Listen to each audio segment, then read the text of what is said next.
My very dear फरा ma'am, आपका जो ये दाव था आकांक्षा के साथ फूड विद फरा बनाने का, ये वाकई काबिले तारीफ था। आपने बहुत ही अच्छा किया। अपने इमोशंस को, जो आपके अंदर आकांक्षा के लिए जो असली इमोशंस थे, उनको आपने बहुत अच्छे तरीके से रोक के रखा। बट इमोशंस तो इमोशंस है, वो बीच बीच में फिसल ही जाते हैं। खैर, कि आप आकांक्षा के साथ इसलिए ऐसा बिहेव कर रहे हो क्योंकि शायद आप उसको नहीं जानते हो, पहली बार आप उसको देख रहे हो और आप उसको जज कर रहे हो, इस वजह से आप ऐसा कर रहे हो। लेकिन हमें पता चला कि आपने स्पिट्सविला भी देखा हुआ है। That was too shocking for us, क्योंकि स्पिट्सविला जिसने देखा है वो जान गया होगा कि आकांक्षा किस तरह की इंसान है, किस तरह से उसे कंट्रोल कर रहे थे। प्रॉपर जेलर आप उसी के साथ नजर आ रहे थे। उसको पूरा आपने काबू में कर रखा था। जेल में जाओ, श्रेया अगर दिखी है अच्छी तो आकांक्षा क्योंकि बुरी दिखी है, इस वजह से श्रेया अच्छी दिखी है। कमेंट्स आपने किए ना, वो दिखाता है कि आप आकांक्षा को किस तरह से ट्रीट करना चाह रहे थे, और आपने किया भी। आकांक्षा ने जब बहुत एक्साइटेड होकर बताया कि मेरी फ्रेंड ने मुझे पुश किया था कि स्पिट्सविला जाओ, वहां पर जाओगे तो तुम्हारा एक अलग ही रूप देखने को मिलेगा क्योंकि तुम्हारा अभी तक कोई रिलेशनशिप है नहीं।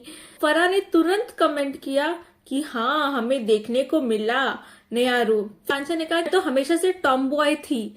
तो फरा मैम ने कहा हाँ, वो हमने देखा, तुमने कैसे पानी गिराया था।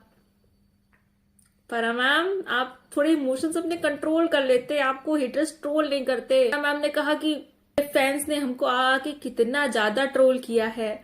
सो मैम, आप इतनी अच्छी चीजें कर ही रहे थे, फिर आपने फिर अपनी सफाई दी कि हम लोग को तो पता ही नहीं था कि वो जो गेम हुआ था जिसमें बॉम्ब फूटा था, वो उसका तो हमें पता ही नहीं था। फिर आकांक्षा को उन्होंने घेरे में लिया कि तूने अपना सीक्रेट क्यों नहीं बताया था आकांक्षा, तू अगर सीक्रेट बता देती तू बच जाती। आकांक्षा ने तुरंत बोला कि मैं कंफ्यूज हो गई थी उस टाइम में, और उन्होंने उसको रोक दिया वहीं पर। क्यों रोक दिया? क्योंकि आकांक्षा ने पहले ही बताया हुआ है कि उसने पहले भी बोला था कि क्या मैं अभी अपना सीक्रेट बता सकती हूँ।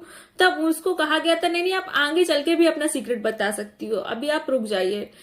ये सब चीजें एडिट कर दी गई थी, कट कर दी गई थी। और जब उसने लास्ट में जब पूछा कि क्या अभी मेरे पास और समय है, क्या मैं आगे चल के अपना सीक्रेट बता सकती हूँ, वो चीज हमको दिखा दी गई, बताना नहीं चाह रही है। क्योंकि इन लोगों का था कि थोड़ा सा लंबा खींच लें, क्योंकि आकांक्षा की वजह से जो हमें टीआरपी मिल रही है वो हमारी रह जाएगी। और फराह खान कहती है कि मैं तो बहुत सारा खाना लेकर आई थी तेरे लिए, पर मुझे नहीं पता था कि तू निकल जाएगी, मुझे बहुत अफसोस हुआ, इसलिए मैंने खैरात में योगेश को भी भेज दिया तुमसे मिलने के लिए। फराह खान, अपना एहसान मत दिखाइए आपके, आपने योगेश को भेज दिया। आपने क्या क्या किया है आकांक्षा के साथ में, उसके बाद आपने योगेश को भेजा, तो आपने कोई बहुत बड़ा काम नहीं कर दिया है।